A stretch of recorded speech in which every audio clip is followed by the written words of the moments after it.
Hey everybody, what's going on? I hope you're doing good. I'm doing great. Let me start off with something totally off topic. I deleted Twitter off my phone this week and oh my god, it's been the best week of my life. I've been eating better, my apartment is clean, I've been exercising, I've been getting work done on this video.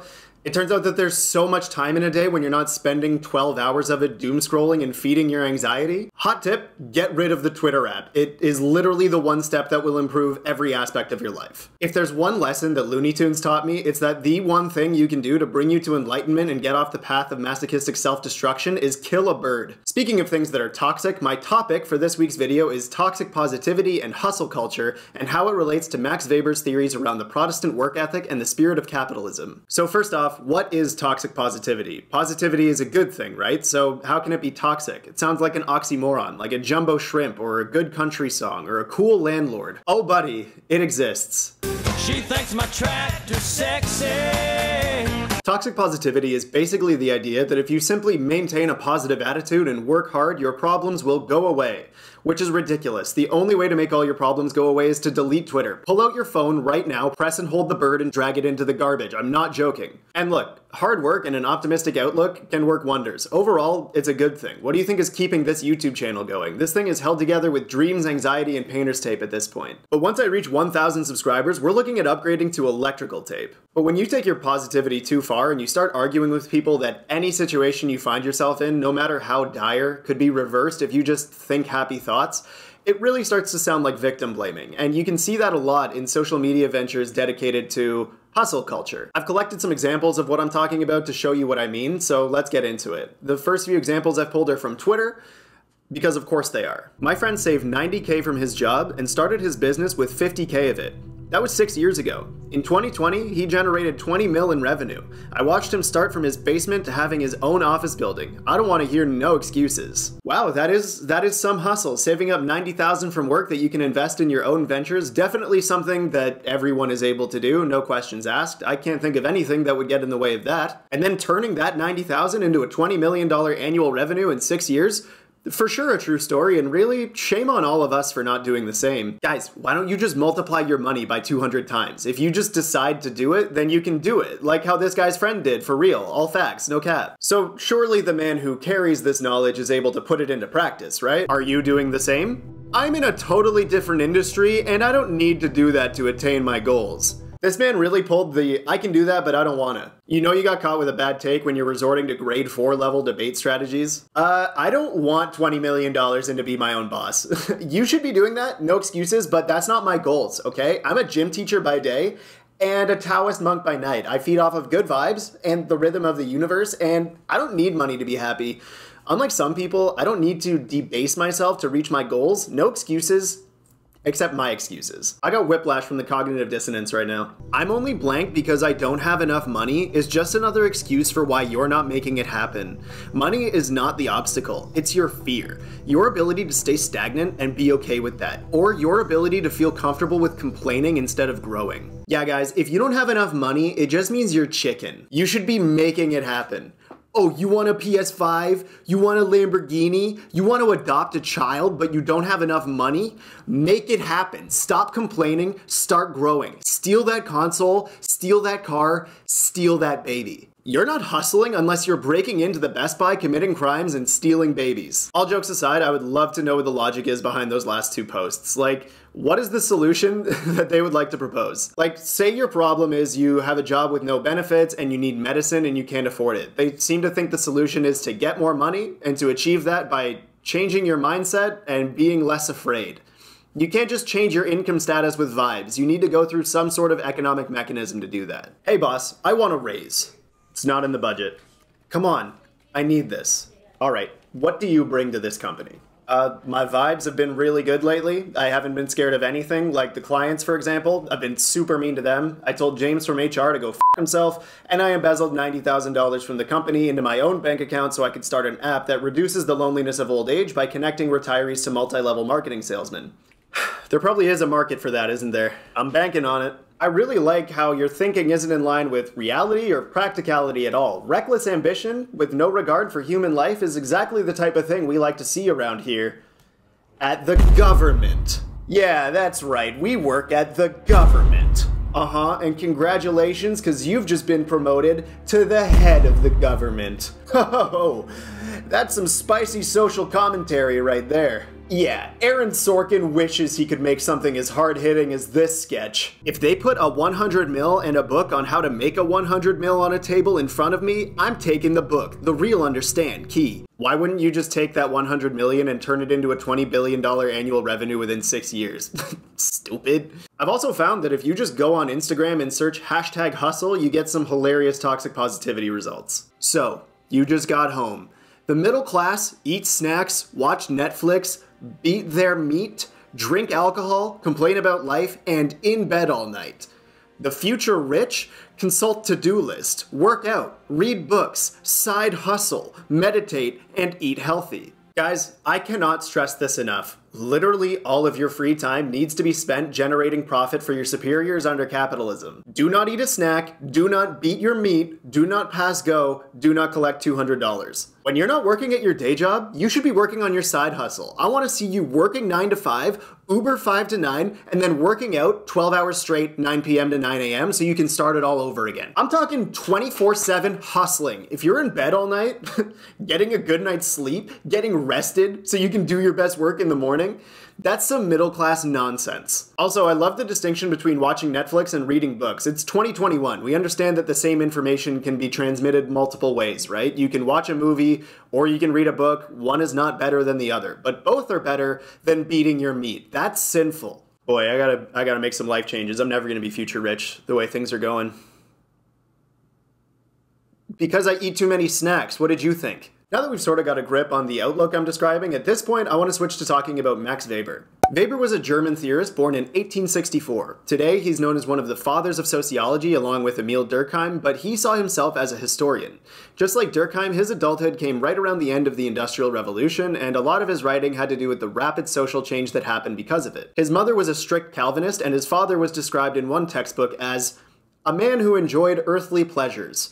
Naturally, he became interested in how society was becoming increasingly rational and secular. One very important piece of information that I discovered while doing research on Max Weber is that he was an absolute snack. Look at this man. He's gorgeous. He had a killer beard, and he looks like he gives big, strong hugs, and that's all I'm gonna say about that, so I don't risk this video becoming inappropriate for book learning. You know, the first time I heard the phrase skin hungry around the start of the pandemic, I thought it was really weird and gross, but then 11 months went by and I started fantasizing about being Max Weber's little spoon, and now I'm like, oh yeah, I can see how that could be a thing. Quarantine has turned me into a super weird dude. Appreciate you for putting up with it. Now I'm going to warn you, I'm talking about religion for this segment of the video, mainly the difference between Catholics and Protestants, specifically Calvinists. I just want to say, I'm just repeating what Weber said, so if you have theological issues with this content, that's not on me. You're going to have to take it up with this delicious hunk of man meat. Also, Weber was writing about Protestants and Catholics in a specific time and a specific place. If you're a Protestant or a Catholic and you think that what he's saying doesn't describe you and your family, you're right, because my boyfriend is talking about people who lived about 200 years before you did. Some pretty big changes have come to the world since then. Full disclosure, my dad was raised Catholic and my mom was raised Protestant, so I'm like a halvesy. I don't have a horse in this race. I was raised agnostic, but with a very Catholic sense of internalized guilt. I just hope all the horses have fun. In 1904, Weber wrote a book called The Protestant Ethic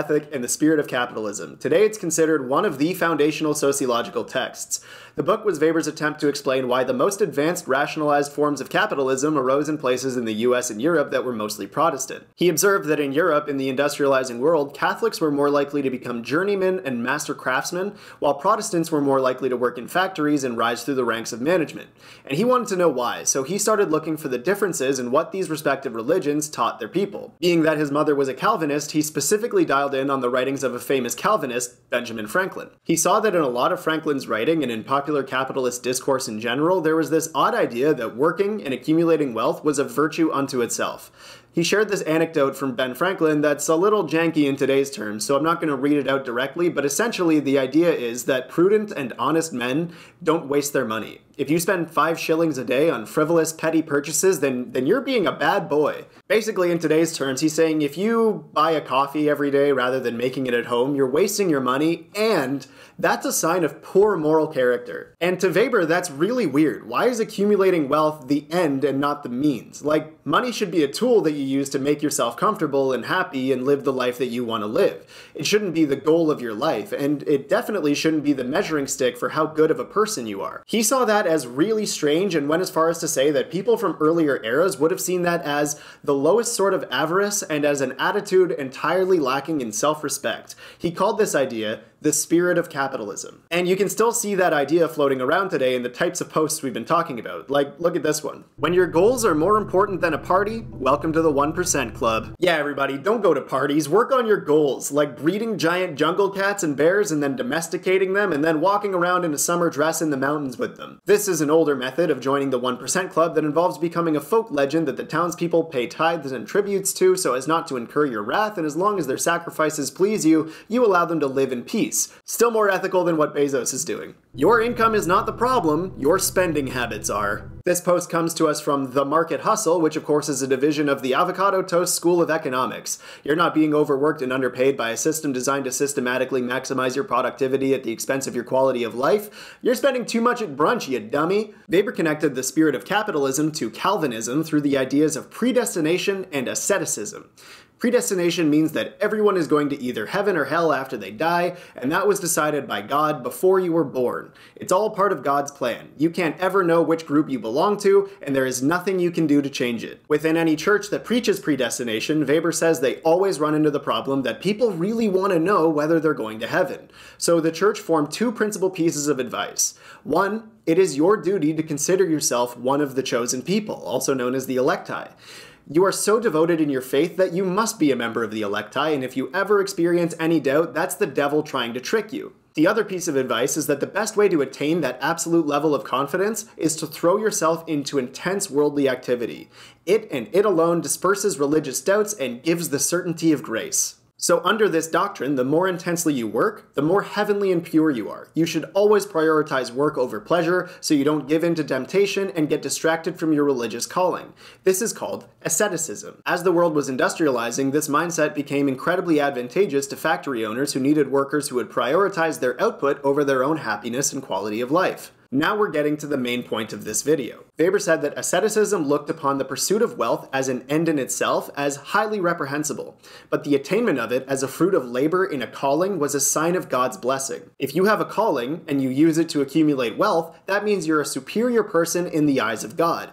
In modern day terms, we might say, if you know the grind, you're built different. Real ones understand, major key, all facts, no cap, you don't miss. I want to show you one last picture and one last quote from Weber, and then I'll wrap it up here. Religious asceticism gave the bourgeois businessman comforting assurance that the unequal distribution of the goods of this world was a special dispensation of divine providence. The whole ascetic literature of almost all denominations is saturated with the idea that faithful labor, even at low wages, on the part of those whom life offers no other opportunities, is highly pleasing to God. It not only deepened this idea most powerfully, it also created the psychological sanction of it through the conception of this labor as a calling, as the best or the only means of attaining certainty of grace. That was a mouthful, but we can pretty much recognize this as the roots of modern-day neoliberalism, bootstraps mentality as we might call it. Okay, now check this out. Reality check. The real reason you haven't gotten to the level you want to be at is because you're lazy, unfocused, scared, and undisciplined. But that's okay because so is everyone else. The people who can defeat that part of themselves are the ones who rise to the top. It's the same thing. It's the exact same mindset but without the religious underpinnings. If you're a good person, if you can resist any worldly pleasures and instead put all your efforts into work,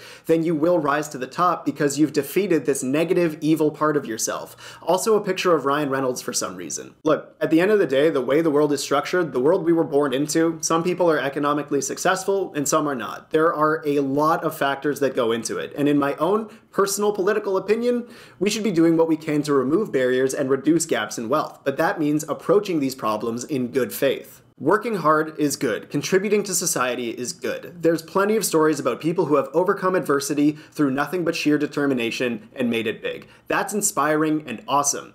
But even the hardest workers needed some lucky bounces to make it there. And also, there are immeasurable numbers of people who work as hard as they can and they just manage to scrape by. Your level of personal wealth is not a measure of your dedication, of your drive, of your godliness, or your contribution to society. It's just the amount of resources you have at your disposal, whether you earned deserved it or not. And I just really hate these social media discourses that want to look at wealth and success as something with a singular cause and a singular solution. It's not. The world is way too complicated for that to be the case. At best, it comes off as naive, and at worst, it comes off as patronizing, paternalistic, and ignorant. And I don't like it, and knock it off. Folks, that's going to be it for this video. Well, wasn't that a great take? Hi there, I'm Jake Nickel. You may know me from the video that you just watched. I screwed up the outro, and so I'm doing it again. Folks, thank you so much for watching this video. I do hope you enjoyed it. Please leave a comment telling me what you think. I'm also always open to hearing ideas for future videos, so let me know there. Subscribe to the channel, plop a fat thumb down on that like button if you desire, and until next time, thanks again for watching. You're the best, and I think you're the best. Take care of yourself. Another life update is that I've painted my nails for the first time, because sometimes in life a pandemic happens and you go through your emo phase in your mid-20s. Mom said it's my quarantine and I get to pick the coping mechanism.